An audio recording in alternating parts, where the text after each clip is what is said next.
part 2 of the God of War Chains of Olympus review for the PSP. We're here with TechStuff1227 and also Chance Johnson, and they're both from YouTube. And go check out their channels by going to the link in the video description. Today we're going to talk about God of War Chains of Olympus. Alright, so before we get started and everything, I'll just ask TechStuff, what was your experience like with God of War Chains of Olympus?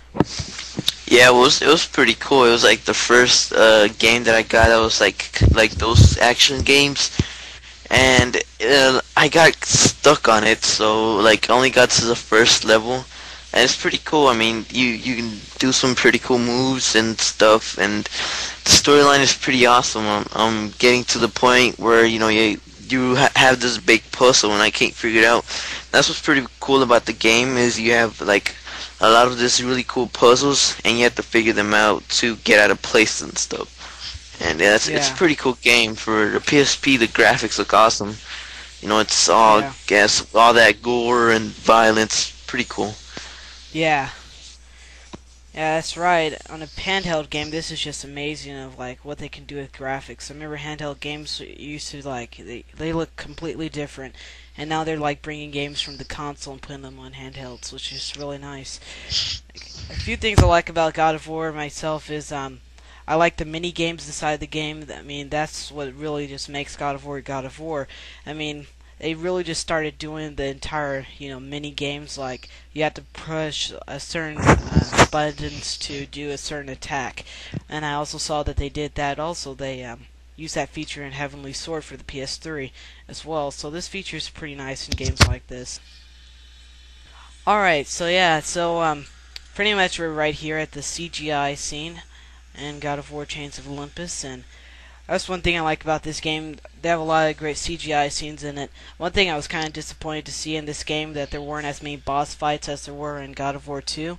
In God of War 2 there was like about 7 boss fights that really made the game fun, and they had mini games in them as well. But in this game I have counted about 3 boss fights. And there's about 3 levels in this game as well. Fighting levels. This guy right here, this is one of the boss fights I was talking about before. He's actually pretty fun to beat. This is actually one of my favorite boss fights in the video game itself. Like I said before, in the earlier review, I think I said this, that it's just amazing how they're able to put graphics like this into a video game.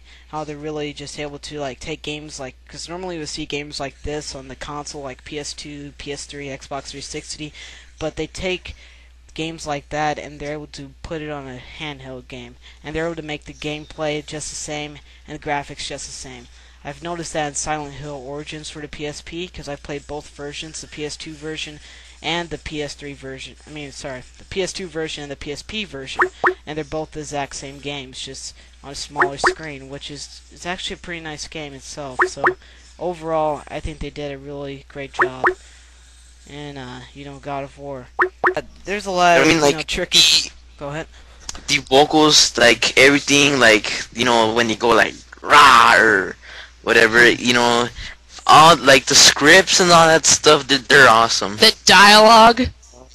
Yeah, whatever. Is what you're trying to say? Yeah, the dialogue. I know, I've seen some of your videos, direct, that the main characters in the dialogue or whatever, the little videos that come up when you pass a section, and that's pretty awesome. They make you very suspicious and stuff, and that's really cool. That would make oh, what's gonna happen next and stuff. That's really awesome.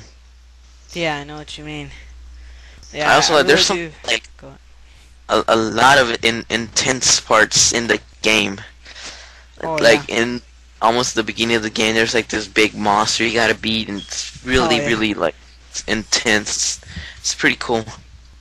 Yeah, I know what you mean.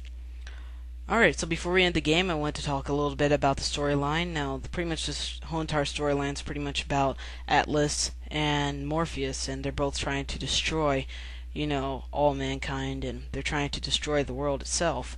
And it's mostly just because of revenge. So what Kratos is trying to do is he's trying to stop them from doing that. He's trying to stop Atlas and Morpheus from, destroying everything. And pretty much he's also trying to find his daughter.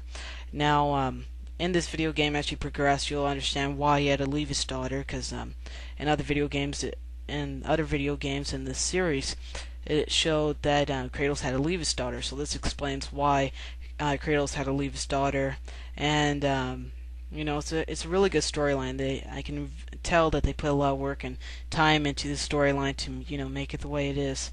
So I would have to say 10 out of 10 for this video game, and it is definitely on a must-buy list for me for the PSP.